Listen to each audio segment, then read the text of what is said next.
Sisiyasan mo, ikaw ang sumusuri ng bawat puso, patawarin mo po kami sa lahat ng karumihan, sa lahat, O Diyos God, ng aming mga pagkakasala. Samahan mo po kami at binubuksan namin ang aming puso para sa iyo, na ikaw ang unang makakilos sa umagang ito, ng hadlang sa pagtitipon ito para sa kapayapaan, Panginoon, at pagmamahala, at paggawa ng kaburihan mula sa iyo, aming sinasasala sa banal ng tubos, sa pangalan ni Jesus.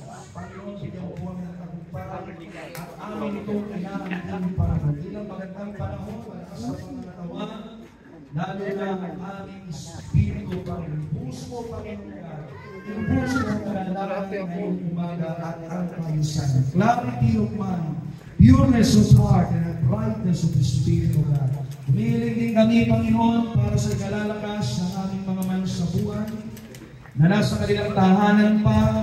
Sila po yatin mo ng ligtas, kuberan mo ng iyong banal na tubo, ang aming mga mahal sa buhay, tiyahin, na may nararamdaman ngayon pa lang maghimala ka, magpakita ka, divine healing and miraculous healing, para kay Tia Sibray, kay Tia Deling, Panginoon, God, touch them with your miraculous hand and mighty hand, O Lord God. Ihatid mo rin ang mga kamag-anak namin, ang mga tinatamad, dalahin mo, alisin mo sa higa ng katabalan, higa ng naramdaman, alisin mo sila, bigyan mo sila ng excitement, Panginoon.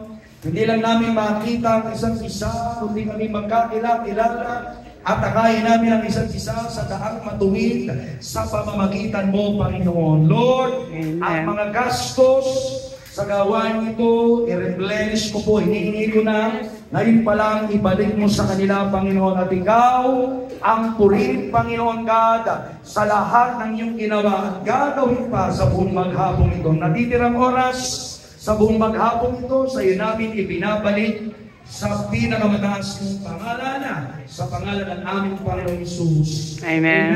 Amen. Thank you. Ready na tayo sa mga fun things for today. Salamat, Pastor, sa iyong carpet ng panalangin. At mag-roll call tayo na natin, ano?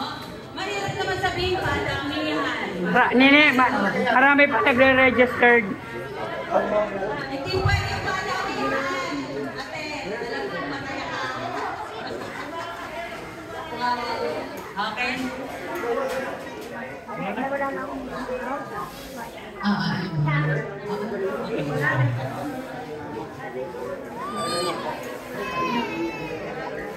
Okay lang ba na pure Tagalog? Oo. Alam nila yon. Hindi.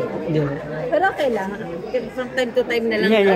Taglis. Nene, taglis. Okay. Pwede ba mag-provide tayo ng chairs para sa ating mga tiya? Nandito sila sa unahan. Tutay. Siya. More chair. Ating mga mahal na road. Ayun yun lang. Hayaan mo na yun na kukunin mo. Okay. Ang mga mahal nating senior. Dali, i-award natin yung unang para sa mga senior. Meron sa kanila. Okay, so unahin natin. Wala pa naman yung iba para kaganti si Fred. Kaantay natin si Fred. Ano pa? Dito siguro sa yes, dito. Napakadami.